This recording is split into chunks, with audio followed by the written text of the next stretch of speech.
എന്ത് തടസ്സമാണെങ്കിലും അവൻ ആ തടസ്സങ്ങളെ പൂർണ്ണമായിട്ട് മാറ്റുവാൻ. ഇരുൾ അടഞ്ഞ വഴികളിൽ തിരുനാളമാകുവാൻ ഇന്നത്തെ ചിന്ത. എക്സൽ മീഡിയയുടെ ഇന്നത്തെ ചിന്തയിലേക്ക് ഏവർക്കും സ്വാഗതം.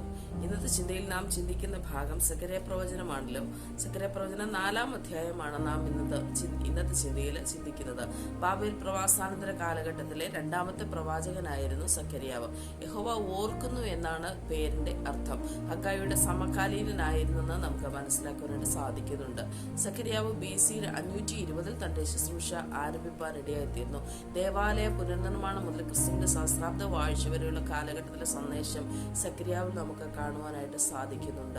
യേശുവിലൂടെയുള്ള വിടുതൽ വെളിപ്പെടുത്തി യഹൂദാജനത്തിന് പ്രത്യാശ നൽകുക എന്നതാണ് ഈ പുസ്തകത്തിന്റെ ലക്ഷ്യമെന്ന് പറയുന്നത്.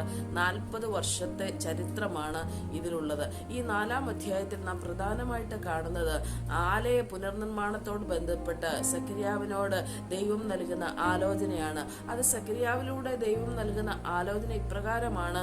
സക്കറിയാവിനോട് പറയുന്നത്, സെരുബാബേൽ ഈ ആലയത്തിന്റെ പുനർനിർമ്മാണത്തിനായിട്ട് നിൽക്കുമ്പോൾ സെരുബാബേലിലൂടെ തന്നെ ഈ ആലയം പണി പൂർത്തീകരിക്കുമെന്ന് നമുക്കവിടെ കാണുവാനായിട്ട് സാധിക്കുന്നുണ്ട്.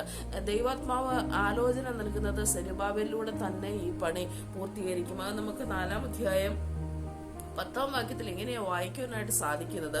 അല്പകാര്യങ്ങളുടെ ദിവസത്തെ ആർ തുച്ഛീകരിക്കുന്നു, സർവ്വഭൂമിയിലും ഊടാടി ചെല്ലുന്ന യഹോവയുടെ ഈ 7 കണ്ണ് സെരുബാബേലിന്റെ കയ്യിലുള്ള തൂക്കുകെട്ട കണ്ട് സന്തോഷിക്കുന്നു.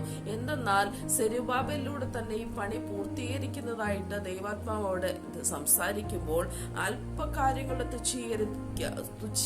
അല്പകാര്യങ്ങളുടെ ദിവസത്തെ ആർ തുച്ഛീകരിക്കുന്നു. പലപ്പോഴും ദൈവപ്രവൃത്തി നമ്മുടെ മുൻപിൽ വെളിപ്പെട്ട് വരുമ്പോൾ അത് ചെറിയ കാര്യങ്ങളായിട്ടായിരിക്കും വെളിപ്പെട്ട് വരുന്നത്. ഒരു ചെറിയ വിത്തിൽ നിന്ന് ഒരു വലിയ വൃക്ഷമായിട്ട് മാറുന്നത് പോലെ അവൻ ചെറിയൊരു കാര്യത്തെ വലിയ വൃക്ഷമാക്കി, അല്ലെങ്കിൽ നിസ്സാരമായ നമ്മെ അവൻ വലിയ ഒരു ദൈവപ്രവൃത്തി നടത്തുന്നത് അല്ലെങ്കിൽ ദൈവപ്രവൃത്തി ചെയ്യുന്ന ദൈവീക ശുശ്രൂഷയിലേക്ക് കൊണ്ടുവരുവാൻ ദൈവം വിശ്വസ്തനായ ദൈവമാണ്. ഇവിടെ പറയുന്നത് സെരുബാബേലിലൂടെ തന്നെ ഈ പണി പൂർത്തീകരിക്കുമെന്ന് പറയുന്നത് ആമേൻ ഒരിക്കലും സാധ്യമാകാത്ത ഒരു സാഹചര്യത്തിൽ, പ്രതിബന്ധങ്ങളിലൂടെ പോകുന്ന ഒരു സാഹചര്യത്തിലാണ് നമുക്കവിടെ കാണുവാനായിട്ട് സാധിക്കുന്നത്.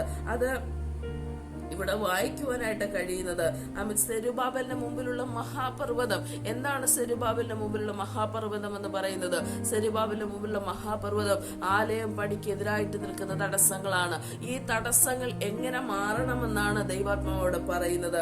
ആമേൻ എങ്ങനെ മാറും? അത് സൈന്യത്താലല്ല, ശക്തിയാലല്ല. 6-ാം വാക്യത്തിൽ നമുക്കത് കാണുവാനായിട്ട് കഴിയുന്നുണ്ട്.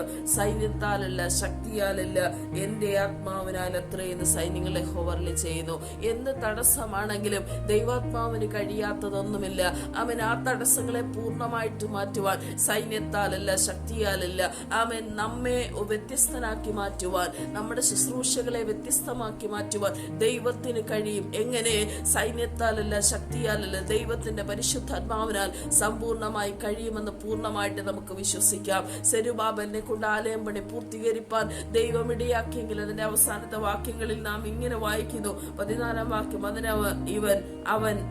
ഇവർ സർവ്വഭൂമിയുടെയും കർത്താവിന്റെ സന്നിധിയിൽ നിൽക്കുന്ന 2 അഭിഷിക്തന്മാരാകുന്നു. ഈ അഭിഷിക്തന്മാരെ കൊണ്ട് ആമേൻ ആലയം പണി പൂർത്തീകരിച്ചെങ്കിൽ ആമേൻ സ്തോത്രം, നമ്മെ കൊണ്ട് വലിയവ ചെയ്യിക്കുവാൻ ദൈവത്തിന് കഴിയും. പൂർത്തീകരിക്കുവാൻ നമ്മെ കൊണ്ട് ചെയ്യുന്ന നമ്മെ കൊണ്ട് തുടങ്ങിക്കുന്ന ചെറിയ പ്രവർത്തനങ്ങൾ പൂർത്തീകരിക്കുവാൻ, അത് വലിയൊരു ശുശ്രൂഷയാക്കി മാറ്റുവാൻ, നമ്മുടെ വ്യക്തിപരമായ ജീവിതത്തിലെ ആമേൻ ആവശ്യങ്ങളെ മേൽ പ്രവർത്തിപ്പാൻ ദൈവം ശക്തനായ ദൈവമാണ്.